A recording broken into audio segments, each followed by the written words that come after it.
De Spinoza et la Trinité, l'histoire cachée d'une révolution philosophique. Avez-vous déjà imaginé qu'un seul homme pourrait ébranler les fondements de la chrétienté européenne avec seulement la force de sa logique? Qu'est-ce qui se passerait si je vous disais qu'en 1656, dans les rues tranquilles d'Amsterdam, un jeune homme de 23 ans était sur le point de déclencher une révolution intellectuelle qui résonnerait encore aujourd'hui? Avant de plonger dans cette histoire extraordinaire, si vous appréciez les récits inspirants qui changent notre vision du monde, n'oubliez pas de vous abonner à la chaîne pour ne manquer aucun moment de ces découvertes fascinantes. Et dites-moi dans les commentaires, de quel pays regardez-vous cette vidéo et à quelle heure? J'adore savoir d'où viennent mes spectateurs. Si vous regardez sur votre téléphone, un petit pouce en l'air m'aiderait énormément à toucher plus de personnes avec ces histoires qui méritent d'être connues. Mais revenons à notre histoire. Imaginez Amsterdam en 1656. Les canaux reflètent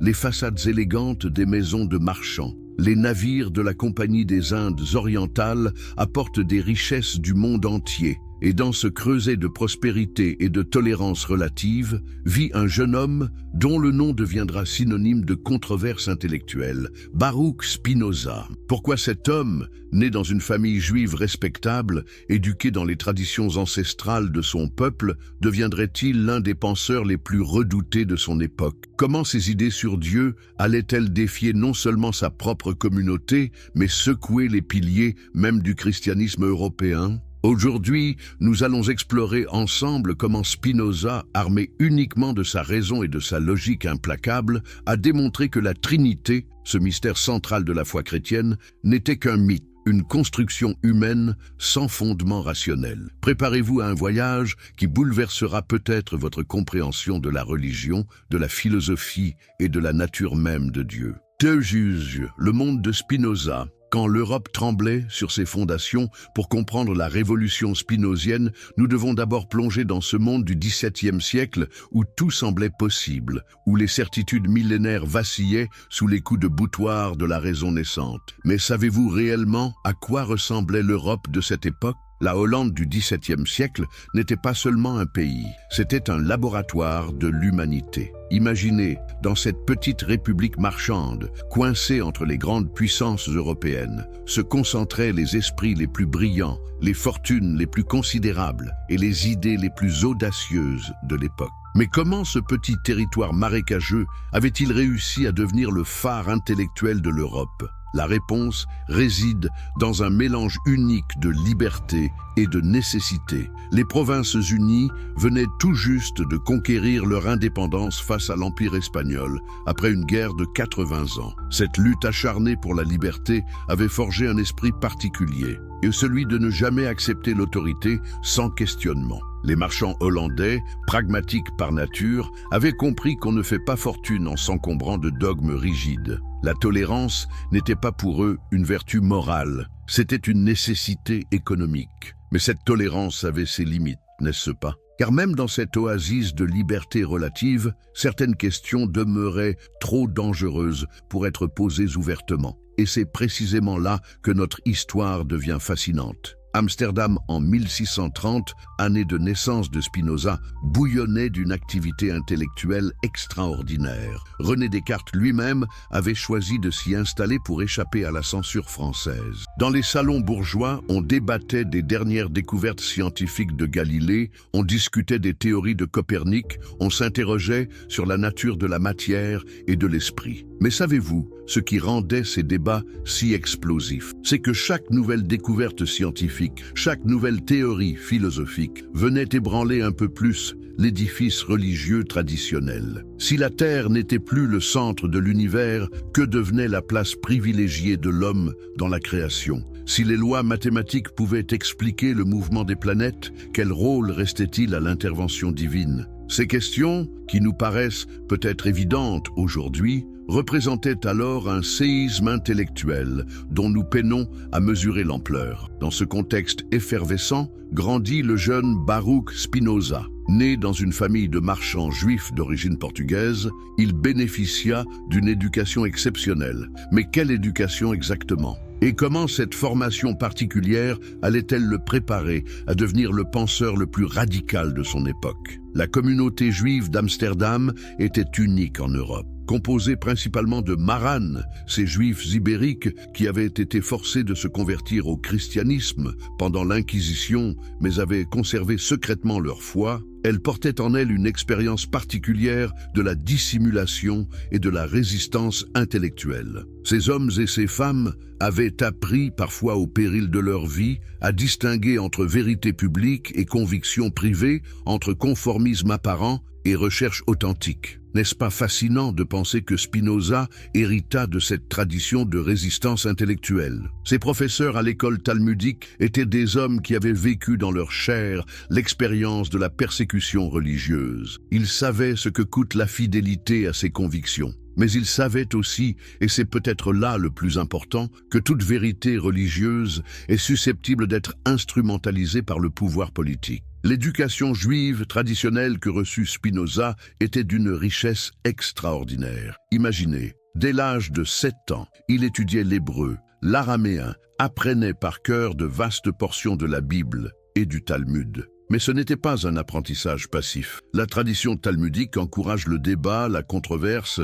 l'argumentation serrée. Chaque texte était disséqué, analysé, confronté à d'autres textes. La vérité ne s'imposait jamais d'autorité. Elle devait être conquise par la discussion et la démonstration. Mais voici où l'histoire devient vraiment intéressante. À cette formation traditionnelle s'ajouta très tôt l'influence de la philosophie médiévale. Spinoza découvrit les œuvres de Maïmonide, ce génie du XIIe siècle qui avait tenté de concilier la foi juive avec la philosophie aristotélicienne. Il lut Avicenne, Averroès, tous ces penseurs qui avaient osé appliquer la raison grecque aux textes sacrés des religions monothéistes. Pouvez-vous imaginer l'effet de cette découverte sur un esprit aussi aigu que celui de Spinoza? Il réalisait soudain que la religion n'était pas un domaine hermétique, fermé à l'investigation rationnelle. Au contraire, les plus grands penseurs de l'histoire avaient considéré que la foi et la raison devaient marcher main dans la main. Mais cette découverte portait en elle un danger mortel.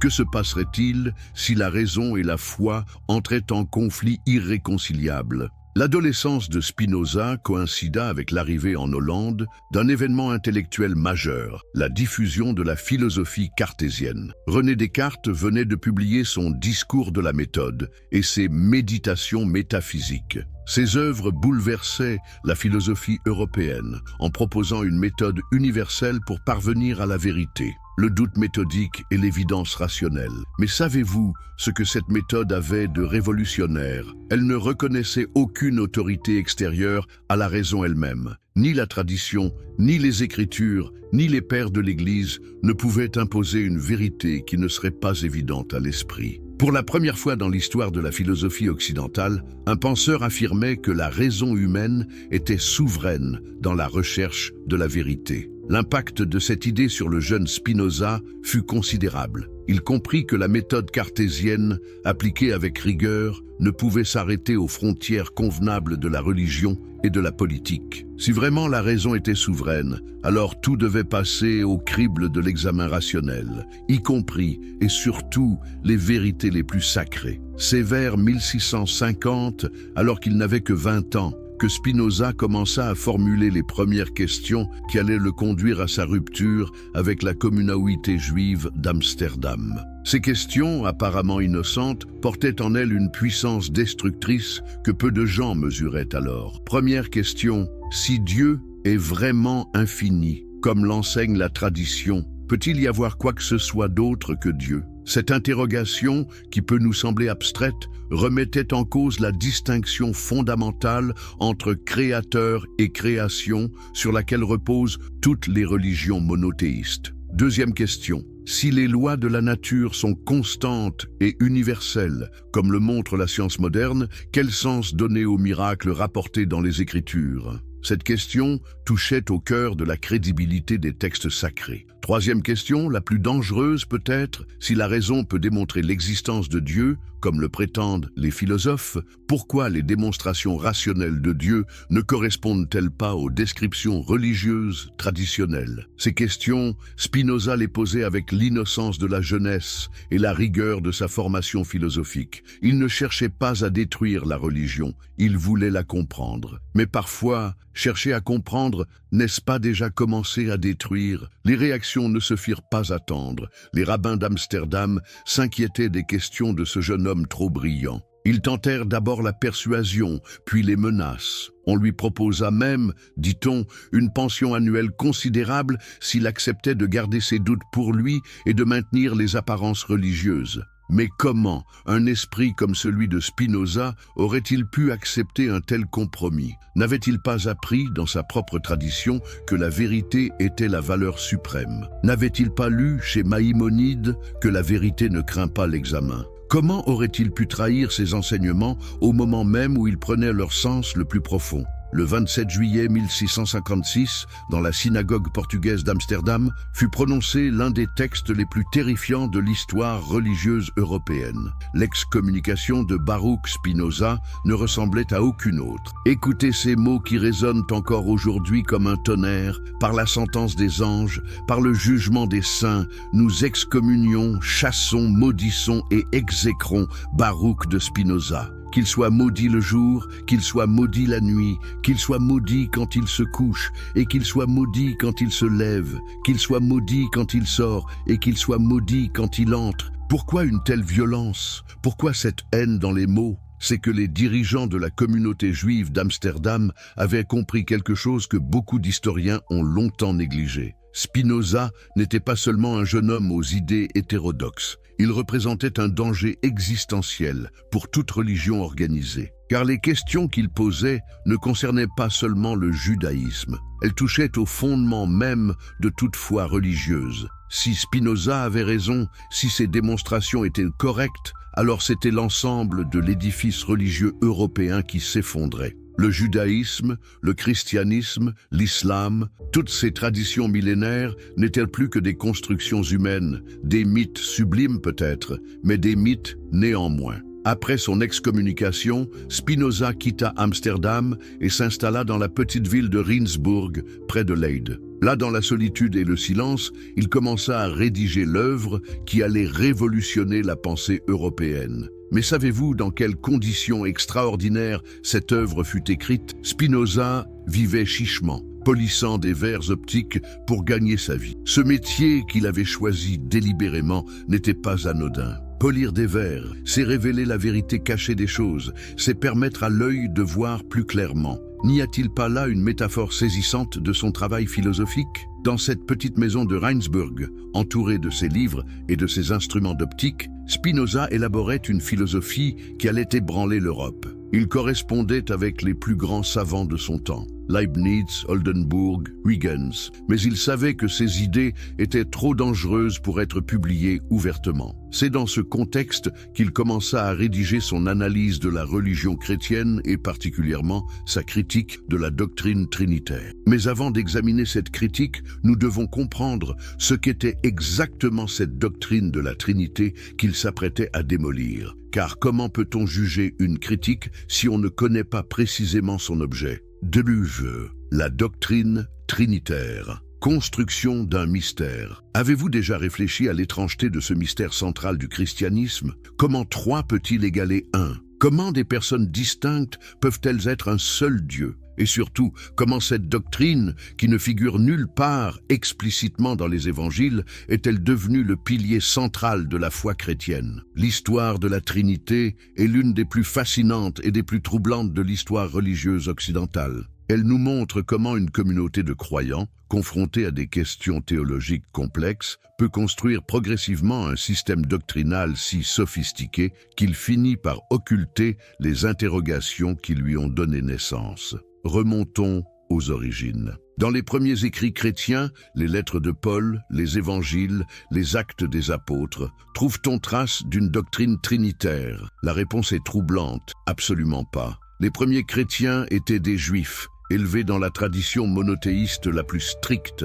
Pour eux, Dieu était un indivisible, sans associé. L'idée même qu'il puisse y avoir 3 personnes en Dieu leur aurait paru non seulement étrange, mais blasphématoire. Alors, comment cette doctrine a-t-elle pu naître? Quelles forces historiques, quelles nécessités théologiques ont poussé les penseurs chrétiens à élaborer ce concept si éloigné des sources premières de leur foi? La réponse réside dans un processus long et complexe d'hellénisation du christianisme. Quand la nouvelle religion sortit du milieu juif palestinien pour se répandre dans le monde gréco-romain, elle rencontra une tradition philosophique très différente. Les penseurs grecs, depuis Platon, étaient habitués à manipuler des concepts abstraits, à construire des systèmes métaphysiques complexes. Mais n'y avait-il pas là un danger? Comment concilier la simplicité du message évangélique avec la sophistication de la philosophie grecque? Comment maintenir la pureté monothéiste héritée du judaïsme tout en intégrant les intuitions chrétiennes sur la divinité du Christ et la personnalité de l'Esprit Saint? Les premières tentatives de solution furent désastreuses. Certains, qu'on appela les modalistes, affirmèrent que Père, Fils et Esprit n'étaient que 3 modes d'être d'un même Dieu, 3 masques portés successivement par la divinité unique. D'autres, les subordinaciens, soutinrent que le Fils était inférieur au Père, créé par lui dans le temps. Ces solutions avaient au moins le mérite de la logique. Elles évitaient les contradictions flagrantes. Mais elles ne satisfaisaient ni la piété populaire, qui vénérait le Christ comme vrai Dieu, ni les exigences théologiques, qui réclamaient une égalité parfaite entre les personnes divines. C'est alors qu'intervint ce qui fut peut-être l'un des événements les plus lourds de conséquences de l'histoire religieuse occidentale, la conversion de l'empereur romain Constantin au christianisme. Soudain, les querelles théologiques cessaient d'être des débats d'école pour devenir des affaires d'État. L'unité de l'Empire exigeait l'unité de la foi. En 325, Constantin convoqua le premier concile œcuménique de Nicée. Officiellement, il s'agissait de résoudre la crise arienne. Arius, prêtre d'Alexandrie, niait la divinité pleine du Christ. En réalité, ce concile marquait l'entrée définitive du pouvoir politique dans les affaires doctrinales. Désormais, la vérité religieuse serait déterminée non plus par la seule autorité spirituelle, mais par la négociation politique entre évêques sous l'arbitrage impérial. Le credo de Nicée affirma solennellement que Jésus était vrai Dieu et vrai homme, consubstantiel au Père. Mais cette formule, révolutionnaire pour l'époque, soulevait plus de questions qu'elle n'en résolvait. Si Jésus était vraiment Dieu au même titre que le Père, comment maintenir l'unité divine ?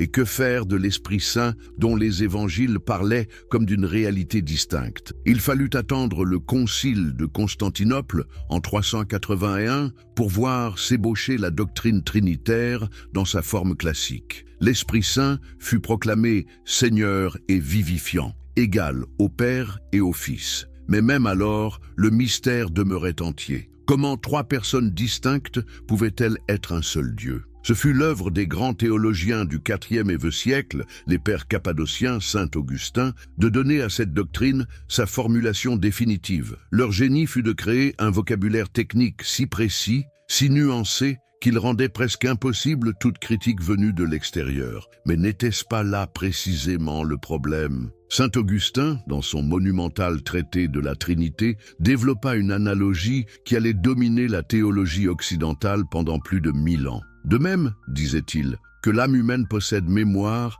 intelligence et volonté, 3 facultés distinctes mais inséparables, Dieu possède 3 personnes distinctes mais partageant une essence unique. Cette analogie était séduisante, mais était-elle vraiment convaincante? Ne projetait-elle pas sur Dieu des catégories purement humaines? Et surtout, résolvait-elle vraiment le paradoxe logique de l'un et du multiple? Plus troublant encore, cette élaboration doctrinale s'accompagnait d'une répression féroce de toute dissidence. Ceux qui refusaient la doctrine trinitaire, ariens, nestoriens, monophysites, furent persécutés, exilés, parfois mis à mort. L'amour chrétien semblait s'accommoder fort bien de l'intolérance théologique. Au fil des siècles, la doctrine trinitaire devint si centrale dans le christianisme qu'il devint impossible de la remettre en question sans remettre en cause l'ensemble de la foi chrétienne. Elle était enseignée enseignée dès l'enfance, célébrée dans la liturgie, défendue par l'autorité civile, aussi bien qu'ecclésiastique. Mais voici ce que Spinoza comprit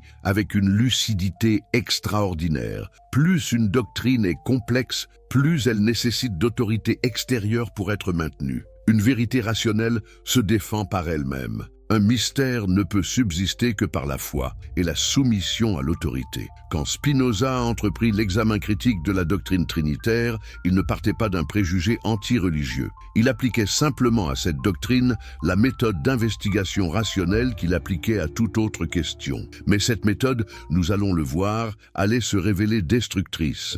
Car que découvrait Spinoza quand il analysait l'histoire de cette doctrine? Il découvrait que loin d'être une vérité révélée dès l'origine, la Trinité était le produit d'un long processus historique de construction théologique. Il découvrait que cette doctrine avait été élaborée non pas pour rendre compte de l'expérience religieuse, mais pour résoudre des contradictions intellectuelles créées par l'hellénisation du christianisme. Plus grave encore, il découvrait que cette doctrine n'était maintenue que par l'autorité et la tradition, jamais par l'évidence rationnelle. Aucun philosophe, si brillant fût-il, n'avait jamais réussi à démontrer rationnellement la possibilité logique de trois personnes en un seul Dieu. On se contentait d'affirmer que c'était un mystère dépassant la raison humaine. Mais cette réponse satisfaisait-elle un esprit aussi rigoureux que celui de Spinoza? Si Dieu avait donné à l'homme la raison, n'était-il pas blasphématoire de prétendre que les vérités les plus importantes sur Dieu échappaient à cette raison? Et si vraiment ces vérités échappaient à la raison, comment distinguer les vrais mystères des fausses doctrines? Bédieu, la révolution spinoziste. Quand la raison défie le mystère, comment un homme seul, armé seulement de sa logique, a-t-il pu ébranler un édifice doctrinal que 13 siècles de théologie avaient patiemment construit? Comment Spinoza, cet ancien étudiant en théologie juive, devenu polisseur de verre, a-t-il réussi ce que ni les hérésiarques les plus audacieux, ni les philosophes les plus subtils n'avaient osé entreprendre, la démolition rationnelle de la doctrine trinitaire? La réponse réside dans une révolution méthodologique dont nous peinons encore aujourd'hui à mesurer toute la portée. Spinoza ne s'est pas contenté de critiquer tel ou tel aspect de la doctrine traditionnelle. Il a refondé entièrement la manière de penser Dieu. Et cette refondation, nous allons le voir, rendait impossible non seulement la Trinité chrétienne, mais toute conception personnaliste de la divinité. L'innovation géniale de Spinoza fut de partir non pas des textes sacrés ou des traditions religieuses, mais de la définition même de Dieu. Qu'est-ce que Dieu? Demandait-il, et il répondait avec une simplicité désarmante.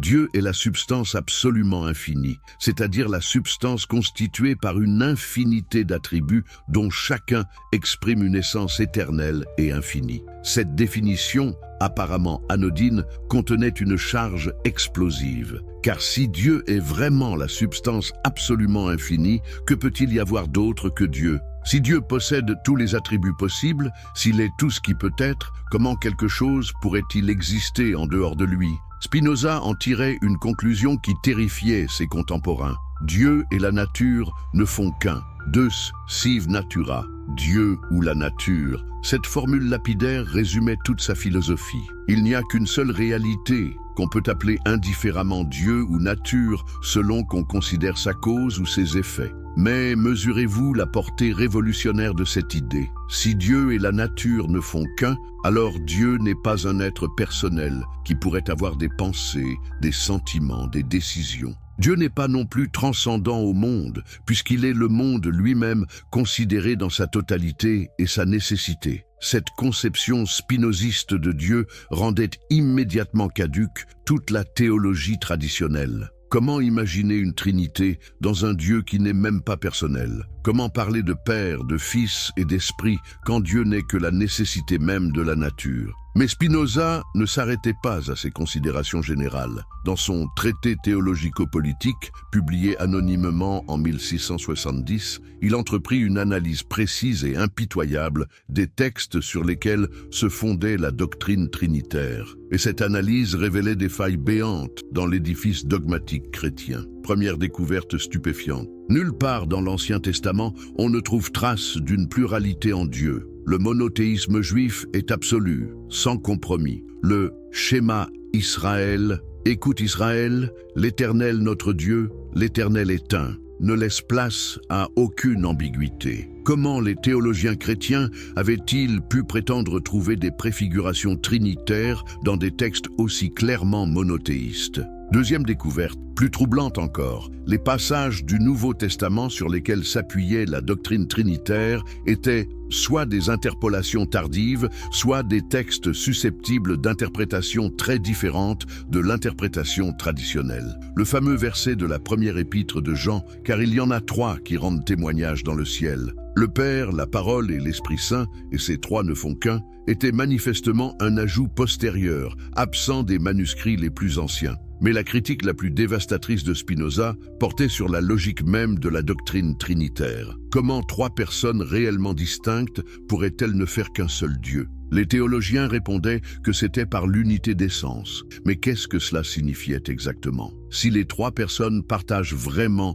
la même essence divine, alors en quoi sont-elles distinctes? Si elles sont vraiment distinctes, comment peuvent-elles partager exactement la même essence? Cette question, que la scolastique médiévale avait tenté de résoudre par des subtilités terminologiques de plus en plus raffinées, demeurait sans réponse satisfaisante. Spinoza a montré avec une logique implacable que toutes les solutions traditionnelles aboutissaient soit au modalisme, les trois personnes ne sont que trois aspects d'un même Dieu, soit au trithéisme, il y a en réalité trois dieux distincts. La voie moyenne que prétendait tenir l'orthodoxie nicéenne était tout simplement impraticable. Plus grave encore, Spinoza démontrait que cette doctrine trinitaire avait eu des conséquences désastreuses sur le développement de la pensée chrétienne. En rendant Dieu incompréhensible par principe, elle avait encouragé l'obscurantisme et découragé la recherche rationnelle. En multipliant les mystères, elle avait rendu la religion dépendante de l'autorité cléricale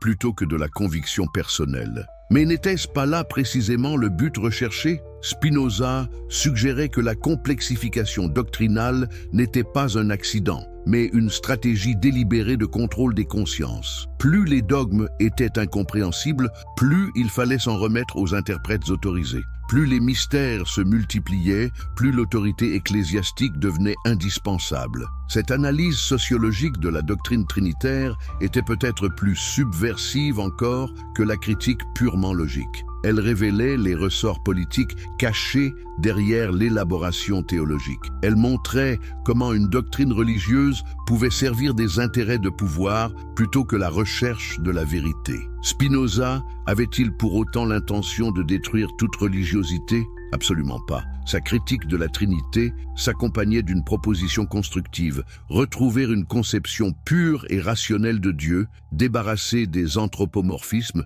et des contradictions logiques. Cette conception spinoziste de Dieu était d'une grandeur saisissante. Spinoza et la Trinité. L'histoire cachée d'une révolution philosophique. Introduction. Avez-vous déjà imaginé qu'un seul homme pourrait ébranler les fondements de la chrétienté européenne avec seulement la force de sa logique? Qu'est-ce qui se passerait si je vous disais qu'en 1656, dans les rues tranquilles d'Amsterdam, un jeune homme de 23 ans était sur le point de déclencher une révolution intellectuelle qui résonnerait encore aujourd'hui? Avant de plonger dans cette histoire extraordinaire, si vous appréciez les récits inspirants qui changent notre vision du monde, n'oubliez pas de vous abonner à la chaîne pour ne manquer aucun moment de ces découvertes fascinantes. Et dites-moi dans les commentaires, de quel pays regardez-vous cette vidéo et à quelle heure? J'adore savoir d'où viennent mes spectateurs. Si vous regardez sur votre téléphone, un petit pouce en l'air m'aiderait énormément à toucher plus de personnes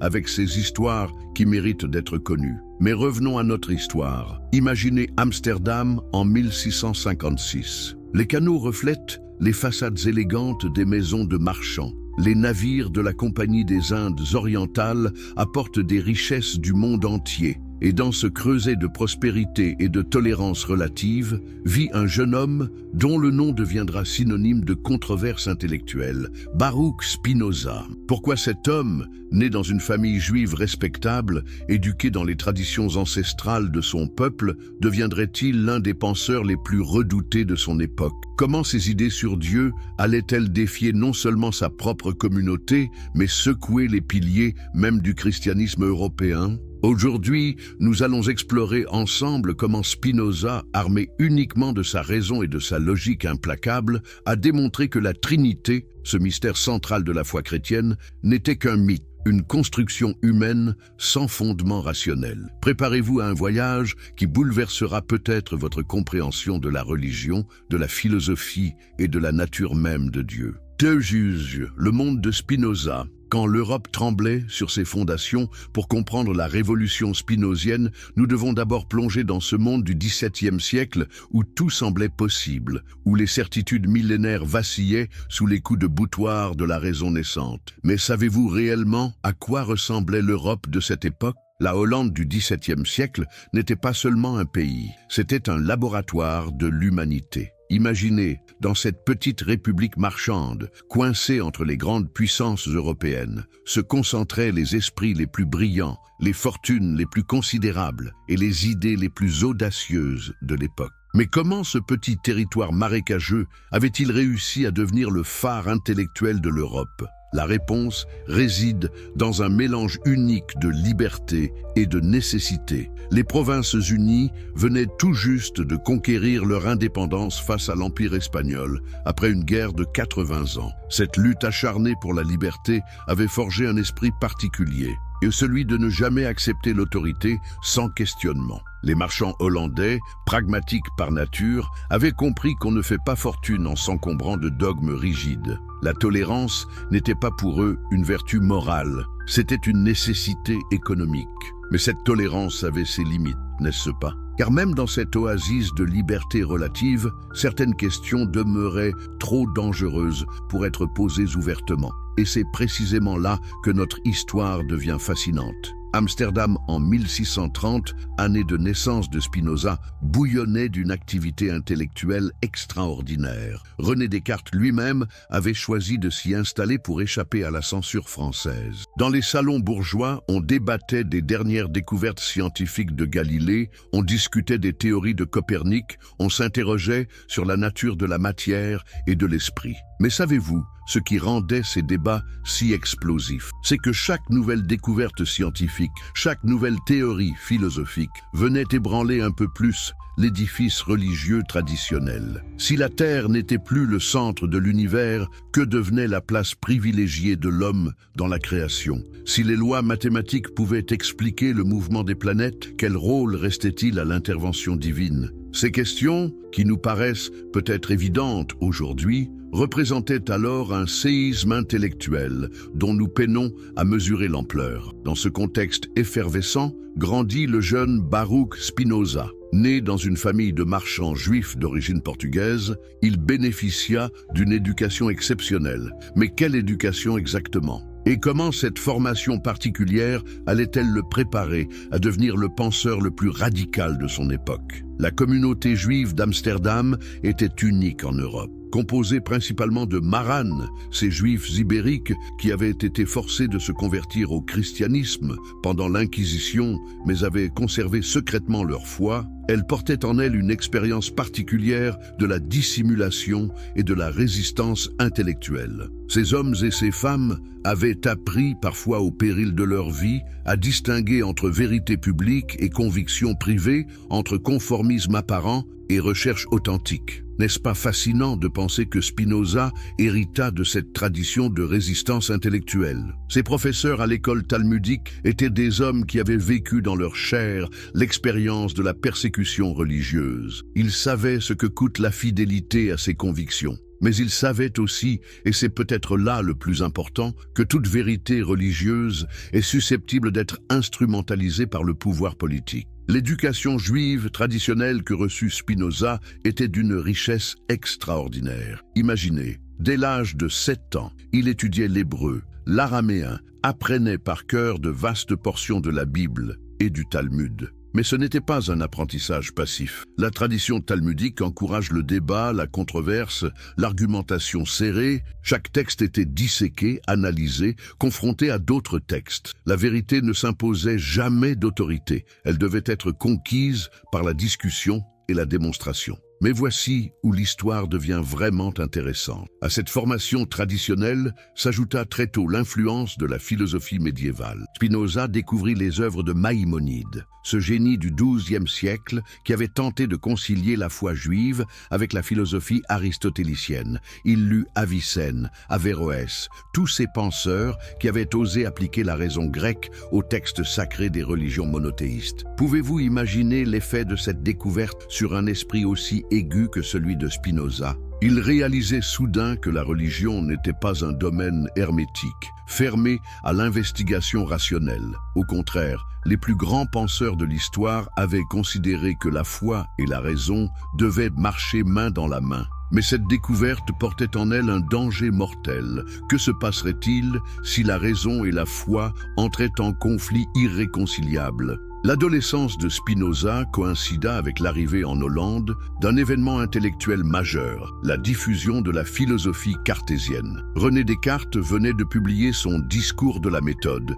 et ses Méditations métaphysiques. Ses œuvres bouleversaient la philosophie européenne en proposant une méthode universelle pour parvenir à la vérité, le doute méthodique et l'évidence rationnelle. Mais savez-vous ce que cette méthode avait de révolutionnaire? Elle ne reconnaissait aucune autorité extérieure à la raison elle-même. Ni la tradition, ni les Écritures, ni les pères de l'Église ne pouvaient imposer une vérité qui ne serait pas évidente à l'esprit. Pour la première fois dans l'histoire de la philosophie occidentale, un penseur affirmait que la raison humaine était souveraine dans la recherche de la vérité. L'impact de cette idée sur le jeune Spinoza fut considérable. Il comprit que la méthode cartésienne, appliquée avec rigueur, ne pouvait s'arrêter aux frontières convenables de la religion et de la politique. Si vraiment la raison était souveraine, alors tout devait passer au crible de l'examen rationnel, y compris et surtout les vérités les plus sacrées. C'est vers 1650,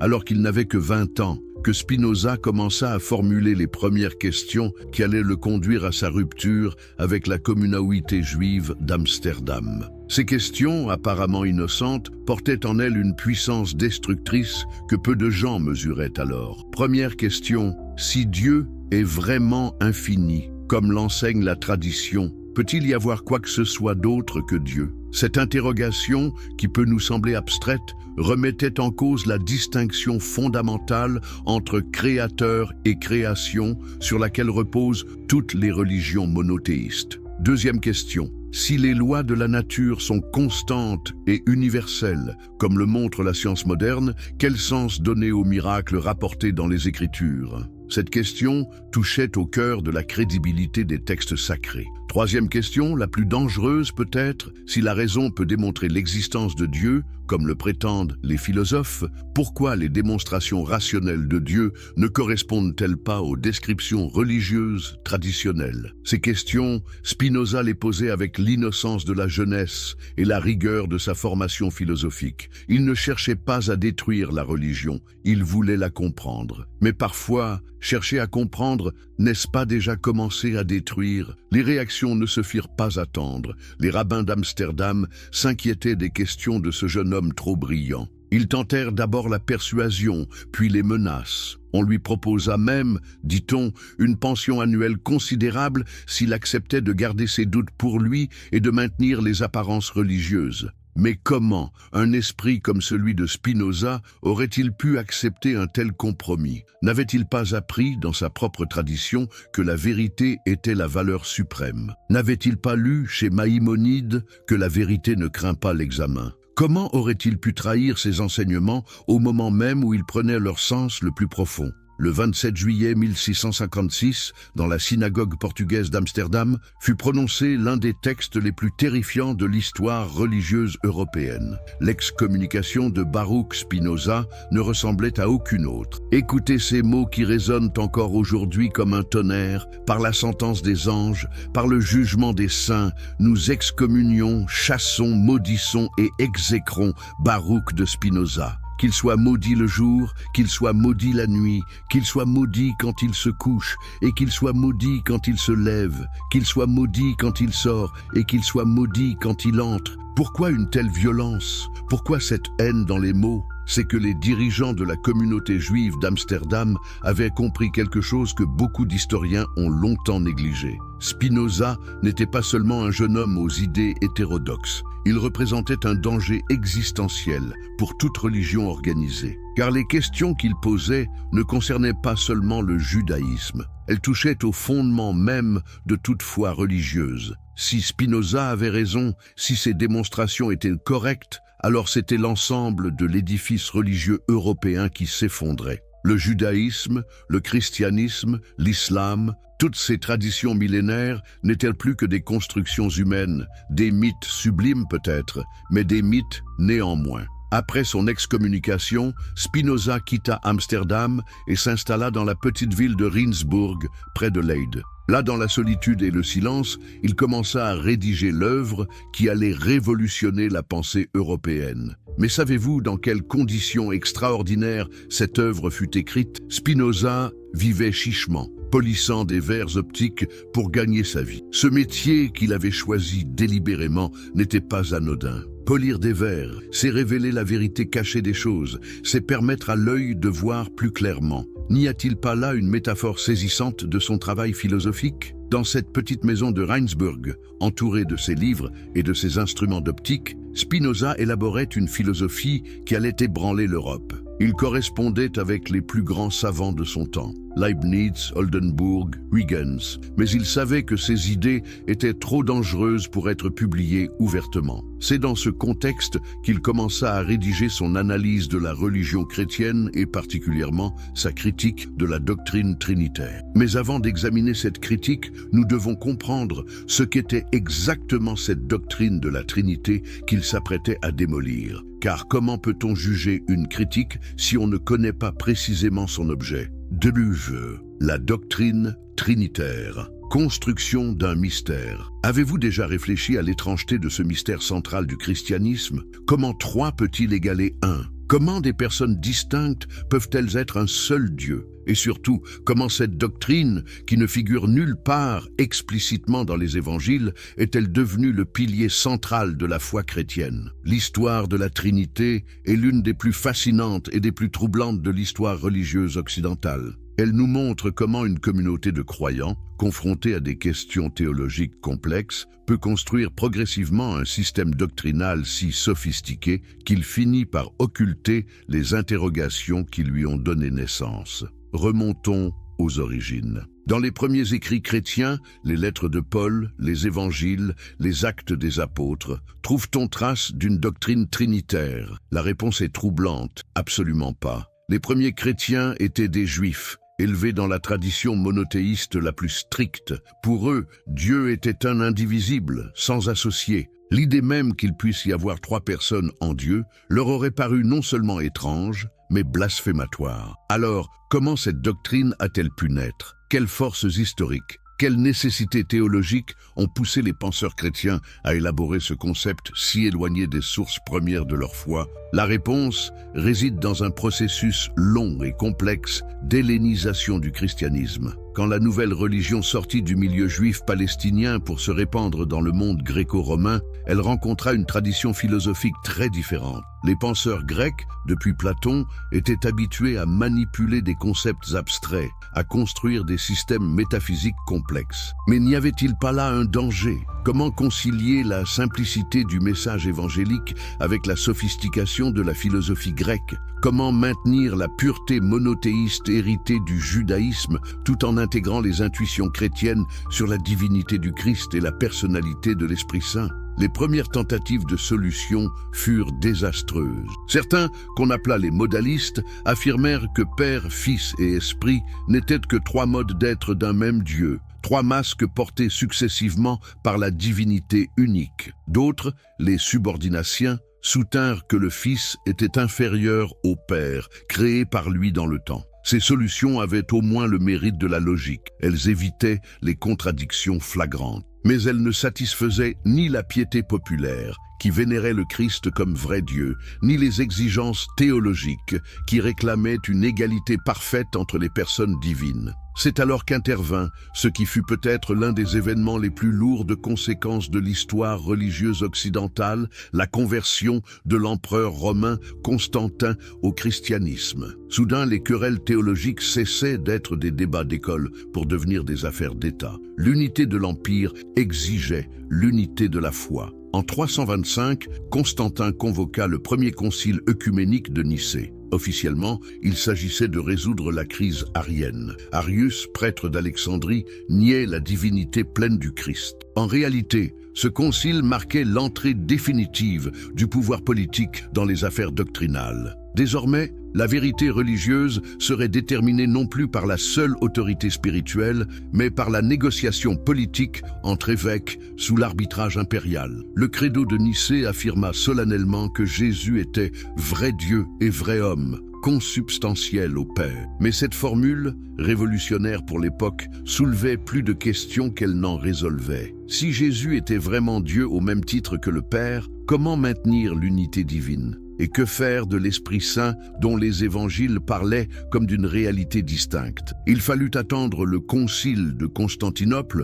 en 381 pour voir s'ébaucher la doctrine trinitaire dans sa forme classique. L'Esprit Saint fut proclamé Seigneur et vivifiant, égal au Père et au Fils. Mais même alors, le mystère demeurait entier. Comment trois personnes distinctes pouvaient-elles être un seul Dieu? Ce fut l'œuvre des grands théologiens du IVe et VIe siècle, les pères cappadociens, saint Augustin, de donner à cette doctrine sa formulation définitive. Leur génie fut de créer un vocabulaire technique si précis, si nuancé, qu'il rendait presque impossible toute critique venue de l'extérieur. Mais n'était-ce pas là précisément le problème? Saint Augustin, dans son monumental traité de la Trinité, développa une analogie qui allait dominer la théologie occidentale pendant plus de 1000 ans. De même, disait-il, que l'âme humaine possède mémoire, intelligence et volonté, trois facultés distinctes mais inséparables, Dieu possède trois personnes distinctes mais partageant une essence unique. Cette analogie était séduisante, mais était-elle vraiment convaincante? Ne projetait-elle pas sur Dieu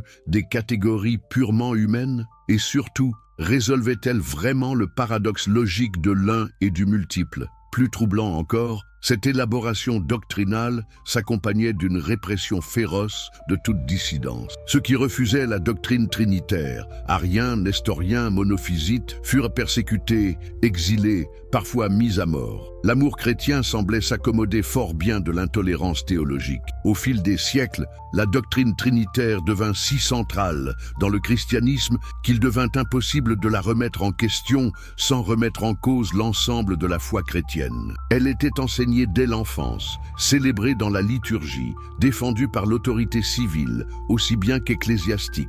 Mais voici ce que Spinoza comprit avec une lucidité extraordinaire. Plus une doctrine est complexe, plus elle nécessite d'autorité extérieure pour être maintenue. Une vérité rationnelle se défend par elle-même. Un mystère ne peut subsister que par la foi et la soumission à l'autorité. Quand Spinoza entreprit l'examen critique de la doctrine trinitaire, il ne partait pas d'un préjugé anti-religieux. Il appliquait simplement à cette doctrine la méthode d'investigation rationnelle qu'il appliquait à toute autre question. Mais cette méthode, nous allons le voir, allait se révéler destructrice. Car que découvrait Spinoza quand il analysait l'histoire de cette doctrine? Il découvrait que loin d'être une vérité révélée dès l'origine, la Trinité était le produit d'un long processus historique de construction théologique.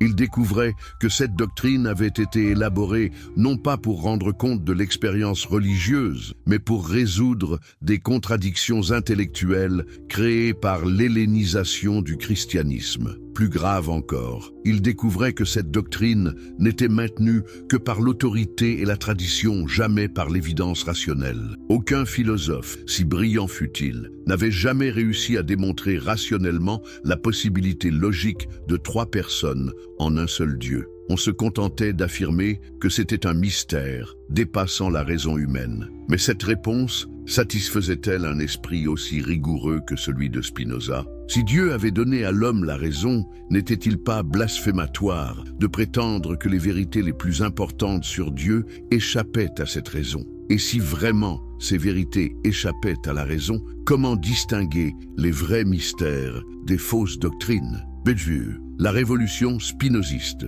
Quand la raison défie le mystère, comment un homme seul, armé seulement de sa logique, a-t-il pu ébranler un édifice doctrinal que 13 siècles de théologie avaient patiemment construit? Comment Spinoza, cet ancien étudiant en théologie juive, devenu polisseur de verre, a-t-il réussi ce que ni les hérésiarques les plus audacieux, ni les philosophes les plus subtils n'avaient osé entreprendre, la démolition rationnelle de la doctrine trinitaire? La réponse réside dans une révolution méthodologique dont nous peinons encore aujourd'hui à mesurer toute la portée. Spinoza ne s'est pas contenté de critiquer tel ou tel aspect de la doctrine traditionnelle. Il a refondé entièrement la manière de penser Dieu. Et cette refondation, nous allons le voir, rendait impossible non seulement la Trinité chrétienne, mais toute conception personnaliste de la divinité. L'innovation géniale de Spinoza fut de partir non pas des textes sacrés ou des traditions religieuses, mais de la définition même de Dieu. Qu'est-ce que Dieu? Demandait-il, et il répondait avec une simplicité désarmante. Dieu est la substance absolument infinie, c'est-à-dire la substance constituée par une infinité d'attributs dont chacun exprime une essence éternelle et infinie. Cette définition, apparemment anodine, contenait une charge explosive. Car si Dieu est vraiment la substance absolument infinie, que peut-il y avoir d'autre que Dieu? Si Dieu possède tous les attributs possibles, s'il est tout ce qui peut être, comment quelque chose pourrait-il exister en dehors de lui? Spinoza en tirait une conclusion qui terrifiait ses contemporains. Dieu et la nature ne font qu'un. Deus sive natura. Dieu ou la nature. Cette formule lapidaire résumait toute sa philosophie. Il n'y a qu'une seule réalité, qu'on peut appeler indifféremment Dieu ou nature, selon qu'on considère sa cause ou ses effets. Mais mesurez-vous la portée révolutionnaire de cette idée? Si Dieu et la nature ne font qu'un, alors Dieu n'est pas un être personnel qui pourrait avoir des pensées, des sentiments, des décisions. Dieu n'est pas non plus transcendant au monde, puisqu'il est le monde lui-même considéré dans sa totalité et sa nécessité. Cette conception spinoziste de Dieu rendait immédiatement caduque toute la théologie traditionnelle. Comment imaginer une trinité dans un Dieu qui n'est même pas personnel? Comment parler de Père, de Fils et d'Esprit quand Dieu n'est que la nécessité même de la nature? Mais Spinoza ne s'arrêtait pas à ces considérations générales. Dans son traité théologico-politique, publié anonymement en 1670, il entreprit une analyse précise et impitoyable des textes sur lesquels se fondait la doctrine trinitaire. Et cette analyse révélait des failles béantes dans l'édifice dogmatique chrétien. Première découverte stupéfiante. Nulle part dans l'Ancien Testament, on ne trouve trace d'une pluralité en Dieu. Le monothéisme juif est absolu, sans compromis. Le schéma Israël, écoute Israël, l'Éternel notre Dieu, l'Éternel est un, ne laisse place à aucune ambiguïté. Comment les théologiens chrétiens avaient-ils pu prétendre trouver des préfigurations trinitaires dans des textes aussi clairement monothéistes?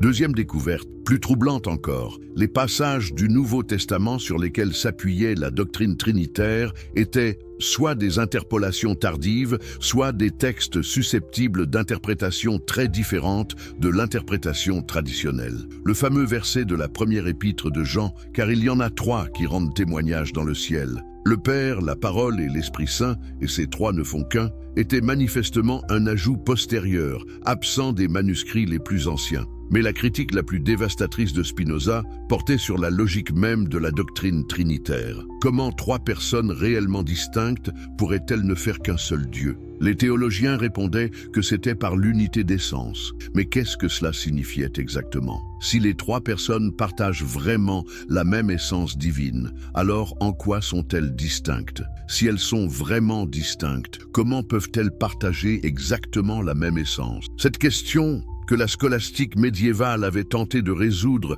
par des subtilités terminologiques de plus en plus raffinées, demeurait sans réponse satisfaisante. Spinoza a montré avec une logique implacable que toutes les solutions traditionnelles aboutissaient soit au modalisme, les trois personnes ne sont que trois aspects d'un même Dieu, soit au trithéisme, il y a en réalité trois dieux distincts. La voie moyenne que prétendait tenir l'orthodoxie nicéenne était tout simplement impraticable. Plus grave encore, Spinoza démontrait que cette doctrine trinitaire avait eu des conséquences désastreuses sur le développement de la pensée chrétienne. En rendant Dieu incompréhensible par principe, elle avait encouragé l'obscurantisme et découragé la recherche rationnelle. En multipliant les mystères, elle avait rendu la religion dépendante de l'autorité cléricale plutôt que de la conviction personnelle. Mais n'était-ce pas là précisément le but recherché ? Spinoza suggérait que la complexification doctrinale n'était pas un accident, mais une stratégie délibérée de contrôle des consciences. Plus les dogmes étaient incompréhensibles, plus il fallait s'en remettre aux interprètes autorisés. Plus les mystères se multipliaient, plus l'autorité ecclésiastique devenait indispensable. Cette analyse sociologique de la doctrine trinitaire était peut-être plus subversive encore que la critique purement logique. Elle révélait les ressorts politiques cachés derrière l'élaboration théologique. Elle montrait comment une doctrine religieuse pouvait servir des intérêts de pouvoir plutôt que la recherche de la vérité. Spinoza avait-il pour autant l'intention de détruire toute religiosité ? Absolument pas. Sa critique de la Trinité s'accompagnait d'une proposition constructive, retrouver une conception pure et rationnelle de Dieu, débarrassée des anthropomorphismes et des contradictions logiques. Cette conception spinoziste de Dieu était d'une grandeur saisissante. Imaginez un Dieu qui ne serait plus le monarque céleste de la théologie traditionnelle, capricieux dans ses décisions, partial dans ses faveurs, terrible dans ses colères. Imaginez au contraire un Dieu qui serait la raison même de l'univers, la nécessité éternelle qui gouverne toutes choses, la perfection absolue qui ne connaît ni regret ni changement. Ce Dieu spinoziste n'avait pas besoin de se révéler par des miracles ou des prophètes, car il se révélait constamment dans les lois de la nature et les démonstrations de la raison. Il n'avait pas besoin de mystères incompréhensibles, car sa nature même était lumière et intelligibilité. Il n'avait pas besoin d'intermédiaire, car chaque être humain pouvait le connaître directement par l'exercice de son intelligence. Mais comprenez-vous l'audace inouïe de cette proposition ? Spinoza ne se contentait pas de nier la Trinité. Il proposait de remplacer toute la théologie chrétienne par une philosophie rationnelle de Dieu. Il prétendait que sa conception était non seulement plus logique, mais aussi plus religieuse que celle des églises traditionnelles. Et de fait, quand on lit les pages sublimes de l'Éthique, où Spinoza développe sa conception de l'amour intellectuel de Dieu, on est frappé par leur intensité spirituelle. Ce n'est pas un athée qui écrit ces lignes, mais un mystique d'un genre nouveau, un mystique de la raison pure. Cette dimension mystique de la philosophie spinoziste explique peut-être pourquoi elle fut si redoutée par les autorités religieuses de l'époque. Un athéisme grossier peut être réfuté, ridiculisé, méprisé. Mais comment lutter contre une philosophie qui prétendait être plus divine que la religion elle-même? C'est précisément ce défi que durent relever les théologiens du XVIIe siècle face à la révolution spinoziste. Comment défendre la doctrine trinitaire contre un adversaire qui ne l'attaquait pas au nom de l'irréligion, mais au nom d'une conception plus pure de Dieu? Les réponses furent multiples, mais aucune ne fut vraiment satisfaisante. Certains théologiens tentèrent de montrer que la philosophie spinoziste menait logiquement à l'athéisme, ce qui était faux, puisque Spinoza affirmait constamment l'existence de Dieu. D'autres essayèrent de démontrer que la conception spinoziste de Dieu était incompatible avec la morale et la religion, ce qui était également discutable, puisque Spinoza avait développé une éthique d'une élévation remarquable. La plupart se contentèrent d'invoquer l'autorité de la tradition et l'incompétence de la raison humaine en matière de mystère divin. Mais cette stratégie défensive révélait leur embarras. Comment, en effet, réfuter par la raison une critique rationnelle sans reconnaître implicitement la légitimité de la méthode rationnelle? Le dilemme était insoluble. Soit on acceptait le principe de l'examen rationnel des doctrines religieuses, et alors la critique spinoziste devenait irrésistible. Soit on le refusait, et alors on avouait que la religion ne pouvait se maintenir que par l'ignorance et l'autorité. Ce dilemme explique la violence des réactions anti-spinozistes. Dès 1670, le traité théologico-politique fut interdit dans toute l'Europe chrétienne. Les autorités civiles et religieuses s'unirent dans une réprobation unanime. Spinoza fut accusé de tous les crimes intellectuels, athéisme, blasphème, subversion, immoralité. Mais cette répression même témoignait de l'efficacité de la critique spinoziste. Si les idées de Spinoza avaient été vraiment absurdes, aurait-on pris tant de peine à les combattre? Si la doctrine trinitaire avait été vraiment évidente, aurait-on redouté à ce point l'examen rationnel? La vérité, c'est que Spinoza avait touché un point vital. Il avait montré que l'empereur était nu, que la doctrine centrale du christianisme reposait non sur l'évidence rationnelle, mais sur l'autorité et l'habitude.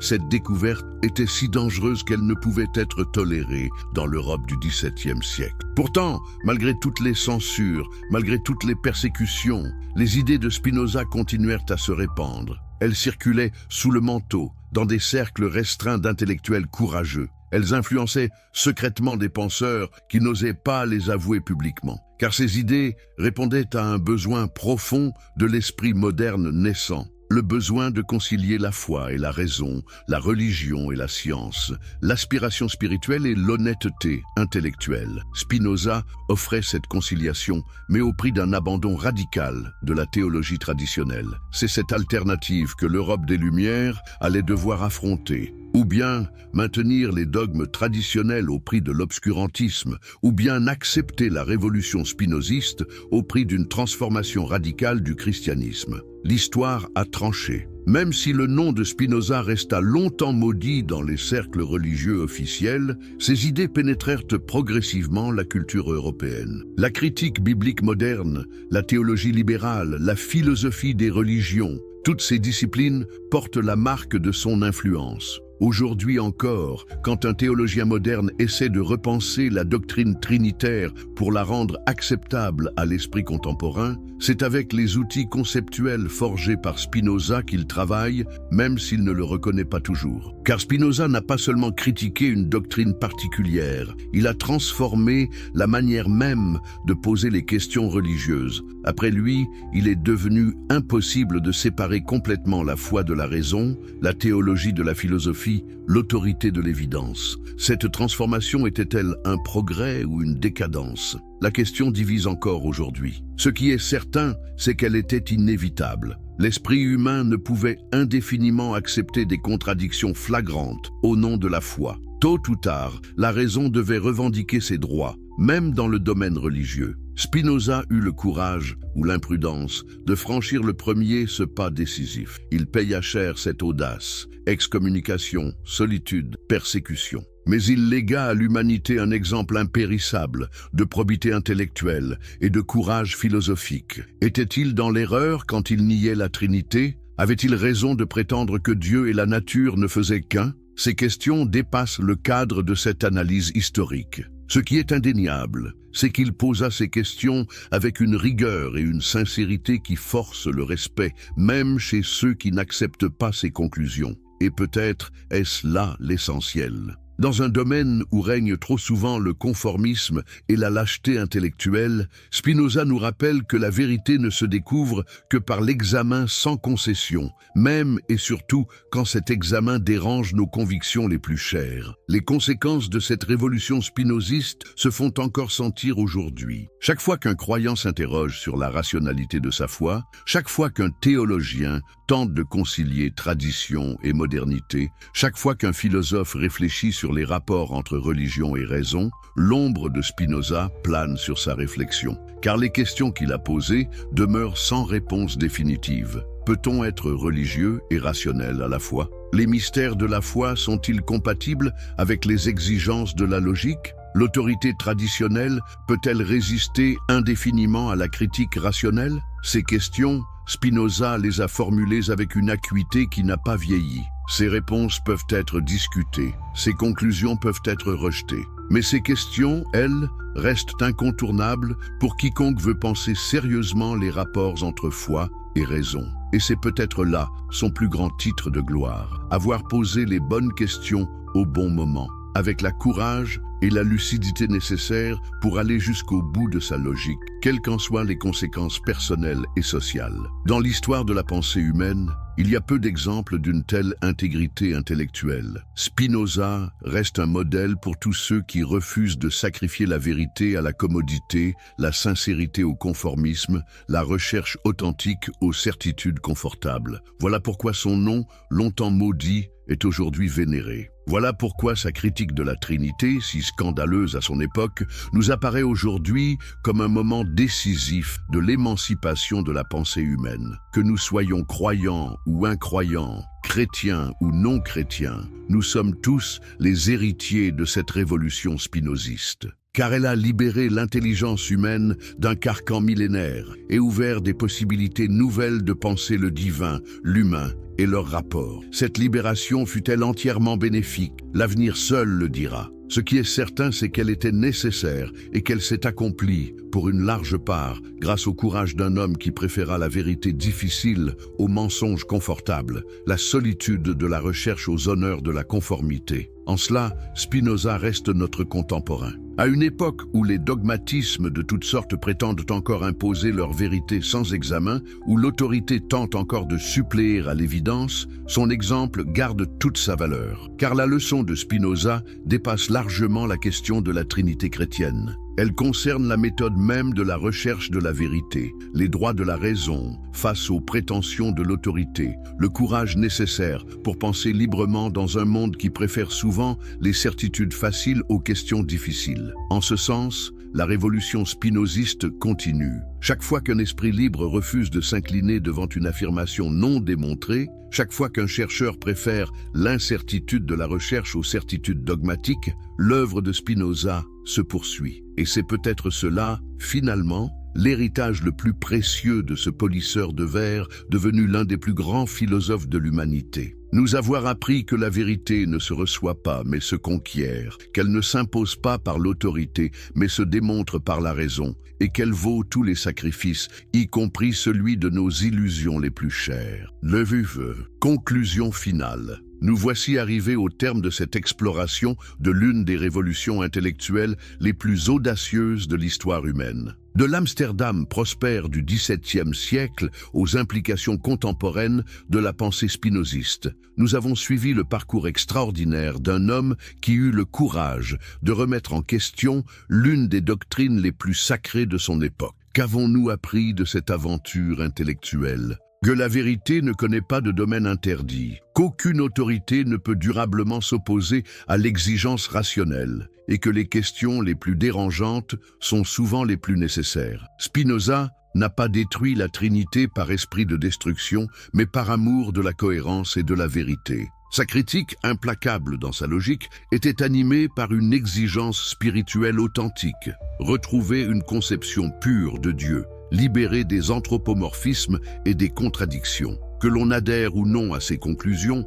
force est de reconnaître la grandeur de son entreprise. Dans un monde où la prudence commandait le silence, où la conformité garantissait la sécurité, il choisit la voie périlleuse de la sincérité intellectuelle. Cette leçon résonne encore aujourd'hui. À une époque où les certitudes dogmatiques, religieuses ou séculières prétendent encore échapper à l'examen critique, l'exemple de Spinoza nous rappelle que la pensée libre est un bien trop précieux pour être abandonné. La Trinité, comme construction théologique, survivra-t-elle aux critiques rationnelles? L'avenir le dira. Ce qui est certain, c'est que la méthode spinoziste, l'examen sans concession de toute vérité prétendue, demeure plus actuelle que jamais. Car au-delà de la controverse particulière sur la doctrine trinitaire, c'est de notre rapport à la vérité qu'il s'agit. Préférons-nous les certitudes confortables aux questions dérangeantes? Choisissons-nous la sécurité du conformisme ou le risque de la pensée libre? Spinoza a fait son choix. Il a payé le prix de son courage,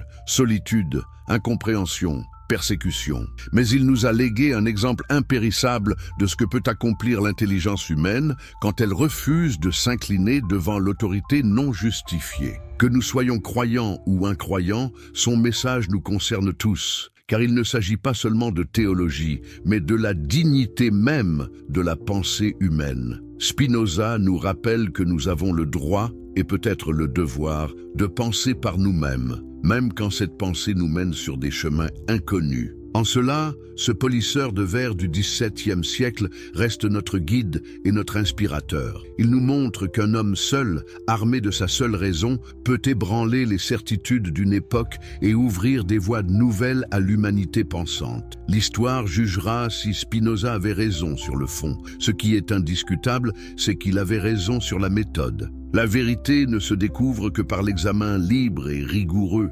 jamais par la soumission à l'autorité. Cette leçon, payée au prix de tant de souffrances, demeure l'un des acquis les plus précieux de la civilisation humaine. Et maintenant, à vous qui avez suivi cette longue exploration, que pensez-vous de cette révolution spinoziste?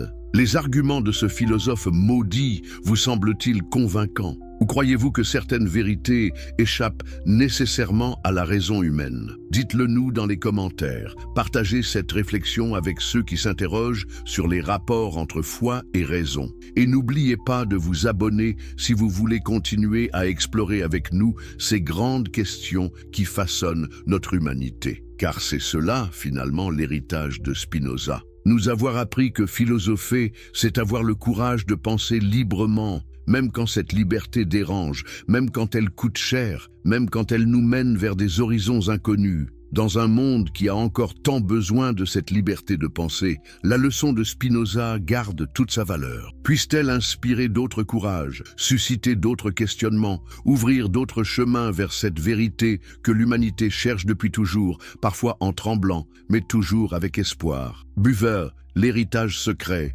Comment les idées interdites transformèrent l'Europe? Savez-vous ce qui arrive quand on essaie d'étouffer une idée vraie? Elle ne meurt jamais vraiment, elle se glisse dans l'ombre, trouve des chemins détournés et finit par ressurgir là où on s'y attend le moins. C'est exactement ce qui s'est passé avec les idées révolutionnaires de Spinoza sur la Trinité. Avant de poursuivre cette fascinante histoire de résistance intellectuelle, si vous appréciez ces récits inspirants qui révèlent les dessous cachés de notre histoire, n'hésitez pas à vous abonner pour ne rien manquer de ces découvertes extraordinaires. Dites-moi aussi dans les commentaires de quel pays vous nous regardez et à quelle heure vous suivez cette histoire. J'adore découvrir d'où viennent mes spectateurs passionnés. Et si vous êtes sur mobile, un petit pouce levé m'aiderait énormément à faire connaître ces histoires qui méritent d'être partagées. Mais revenons à notre époque. Nous sommes en 1677. Spinoza vient de mourir dans sa petite maison de La Haye. Officiellement, ses idées sont mortes avec lui. Ses livres sont interdits dans toute l'Europe chrétienne. Ses disciples se cachent. Son nom même est devenu synonyme d'hérésie et d'impiété. Les autorités religieuses et politiques peuvent se féliciter. La menace spinoziste semble définitivement écartée. Mais était-ce vraiment le cas? Comment des idées si puissantes auraient-elles pu disparaître simplement parce qu'on en interdisait l'expression publique? N'y a-t-il pas une loi secrète de l'histoire selon laquelle plus on persécute une vérité, plus elle trouve de moyens souterrains pour survivre et se propager? C'est exactement ce qui se produisit dans l'Europe de la fin du XVIIe siècle. Tandis que les censeurs brûlaient les exemplaires du traité théologico-politique, des copies manuscrites circulaient de main en main dans les cercles intellectuels. Les idées de Spinoza sur l'impossibilité rationnelle de la Trinité se répandaient comme une traînée de poudre invisible mais dévastatrice. Qui furent ces résistants de l'ombre qui maintinrent vivante la flamme spinoziste? Imaginez des hommes comme Pierre Bayle, ce génie de la critique historique, qui depuis son refuge de Rotterdam minait patiemment les fondements de l'orthodoxie chrétienne. Dans son dictionnaire historique et critique, véritable bombe à retardement de l'esprit critique, Bayle reprenait les analyses spinoziennes sur les contradictions de la doctrine trinitaire, mais avec une habileté diabolique. Il feignait de les réfuter tout en les exposant dans tous leurs détails. N'était-ce pas là une stratégie géniale? Bayle prétendait combattre Spinoza, mais en réalité, il lui offrait une tribune que la censure lui avait refusée. Sous prétexte de montrer l'erreur spinoziste, il en développait tous les arguments avec une précision et une force persuasive que Spinoza lui-même n'avait pas toujours atteintes. Et que dire de ces cercles clandestins qui se formaient dans toute l'Europe cultivée? À Londres, autour de John Toland et des déistes anglais. À Paris, dans les salons de Madame de Lambert et de Madame Geoffrin. À Berlin, à la cour même de Frédéric le Grand. Partout, des esprits libres se retrouvaient en secret pour discuter les idées interdites du philosophe maudit. Ces hommes et ces femmes savaient-ils qu'ils participaient à une révolution qui allait transformer l'Europe? Comprenaient-ils que leurs discussions discrètes préparaient l'avènement des Lumières? Probablement pas. Ils cherchaient simplement à comprendre, à penser librement, à concilier leur foi et leur raison. Mais ce faisant, ils accomplissaient une œuvre historique d'une portée immense. Car voyez ce qui se passait, lentement mais sûrement, la critique spinoziste de la Trinité modifiait la manière même de concevoir Dieu et la religion. On ne pouvait plus affirmer innocemment le mystère trinitaire après avoir lu les démonstrations de Spinoza. Il fallait soit abandonner la doctrine, soit la repenser complètement. C'est ce que tentèrent les théologiens les plus audacieux du XVIIIe siècle. Des hommes comme Samuel Clarke en Angleterre ou Jean-Alphonse Turrettini à Genève entreprirent de rationaliser la Trinité, de la rendre acceptable à l'esprit moderne. Mais que faisaient-ils d'autre, en réalité, que de capituler devant les exigences spinoziennes? En voulant sauver la doctrine, ils la vidaient de sa substance traditionnelle. Plus révélateur encore fut le cas de ces prêtres catholiques qui, tout en continuant à enseigner officiellement la Trinité, adoptaient en privé une conception quasi spinoziste de Dieu. L'abbé Meslier, ce curé des Trépigny qui vécut une double vie intellectuelle pendant 40 ans, légua à sa mort un testament philosophique d'inspiration nettement spinoziste. Comment expliquer ce paradoxe troublant d'un homme qui prêchait publiquement ce qu'il niait secrètement? N'était-ce pas là le signe que les idées de Spinoza avaient pénétré plus profondément qu'on ne l'imaginait dans la conscience européenne? Même ceux qui étaient tenus par leur fonction de défendre l'orthodoxie ne pouvaient plus ignorer la force de ces arguments. Et quand éclata enfin le grand mouvement des Lumières, quand Voltaire, Diderot, d'Holbach osèrent enfin exprimer publiquement ce que tant d'autres pensaient en secret, d'où venaient leurs arguments contre la religion traditionnelle? En grande partie de Spinoza, même s'il ne l'avouait pas toujours. Voltaire lui-même, qui affectait parfois de mépriser le système spinoziste, n'avait-il pas repris presque mot pour mot ses critiques de la Trinité dans son dictionnaire philosophique? Et quand il écrivait que « il est impossible que 3 soit 1 et que 1 soit 3 », ne répétait-il pas dans un style plus accessible les démonstrations logiques du philosophe d'Amsterdam? Ainsi se vérifiait une fois de plus cette loi mystérieuse de l'histoire des idées. Les vérités les plus persécutées sont souvent celles qui finissent par triompher le plus complètement. En voulant étouffer Spinoza, l'orthodoxie chrétienne n'avait fait que retarder et amplifier sa victoire, car c'était bien une victoire, même si elle prit des formes inattendues. À la fin du XVIIIe siècle, quel théologien cultivé osait encore défendre la Trinité selon les formules traditionnelles de Nicée et de Constantinople? Même les plus orthodoxes étaient contraints d'user de précautions oratoires, de nuances, d'atténuation, qui témoignaient de leur embarras. La révolution était accomplie, mais elle s'était faite en douceur, presque imperceptiblement. Comme ces changements géologiques qui transforment un paysage sans qu'on s'en aperçoive, l'influence spinoziste avait modifié en profondeur le paysage religieux européen. Cette transformation silencieuse était peut-être plus radicale que toutes les révolutions spectaculaires, car elle touchait aux structures mêmes de la pensée, à la façon de concevoir les rapports entre foi et raison, autorité et évidence, tradition et innovation de Spinoza. Nous avoir appris que philosopher, c'est avoir le courage de penser librement, même quand cette liberté dérange, même quand elle coûte cher, même quand elle nous mène vers des horizons inconnus. Dans un monde qui a encore tant besoin de cette liberté de penser, la leçon de Spinoza garde toute sa valeur. Puisse-t-elle inspirer d'autres courages, susciter d'autres questionnements, ouvrir d'autres chemins vers cette vérité que l'humanité cherche depuis toujours, parfois en tremblant, mais toujours avec espoir. Buver, l'héritage secret. Comment les idées interdites transformèrent l'Europe? Savez-vous ce qui arrive quand on essaie d'étouffer une idée vraie? Elle ne meurt jamais vraiment, elle se glisse dans l'ombre, trouve des chemins détournés et finit par ressurgir là où on s'y attend le moins. C'est exactement ce qui s'est passé avec les idées révolutionnaires de Spinoza sur la Trinité. Avant de poursuivre cette fascinante histoire de résistance intellectuelle, si vous appréciez ces récits inspirants qui révèlent les dessous cachés de notre histoire, n'hésitez pas à vous abonner pour ne rien manquer de ces découvertes extraordinaires. Dites-moi aussi dans les commentaires de quel pays vous nous regardez et à quelle heure vous suivez cette histoire. J'adore découvrir d'où viennent mes spectateurs passionnés. Et si vous êtes sur mobile, un petit pouce levé m'aiderait énormément à faire connaître ces histoires qui méritent d'être partagées. Mais revenons à notre époque. Nous sommes en 1677. Spinoza vient de mourir dans sa petite maison de La Haye. Officiellement, ses idées sont mortes avec lui. Ses livres sont interdits dans toute l'Europe chrétienne. Ses disciples se cachent. Son nom même est devenu synonyme d'hérésie et d'impiété. Les autorités religieuses et politiques peuvent se féliciter.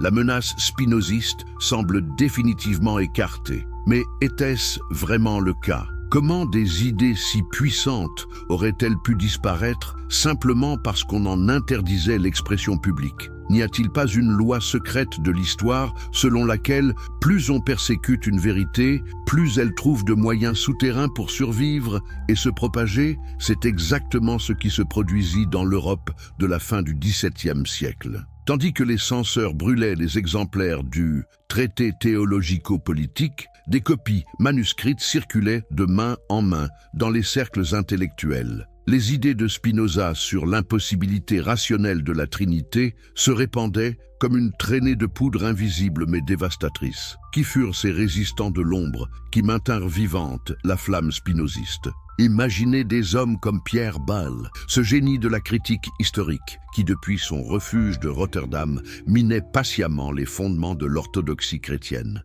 Dans son dictionnaire historique et critique, véritable bombe à retardement de l'esprit critique, Bayle reprenait les analyses spinoziennes sur les contradictions de la doctrine trinitaire, mais avec une habileté diabolique. Il feignait de les réfuter tout en les exposant dans tous leurs détails. N'était-ce pas là une stratégie géniale? Bayle prétendait combattre Spinoza, mais en réalité, il lui offrait une tribune que la censure lui avait refusée. Sous prétexte de montrer l'erreur spinoziste, il en développait tous les arguments avec une précision et une force persuasive que Spinoza lui-même n'avait pas toujours atteintes. Et que dire de ces cercles clandestins qui se formaient dans toute l'Europe cultivée? À Londres, autour de John Toland et des déistes anglais. À Paris, dans les salons de Madame de Lambert et de Madame Geoffrin. À Berlin, à la cour même de Frédéric le Grand. Partout, des esprits libres se retrouvaient en secret pour discuter les idées interdites du philosophe maudit. Ces hommes et ces femmes savaient-ils qu'ils participaient à une révolution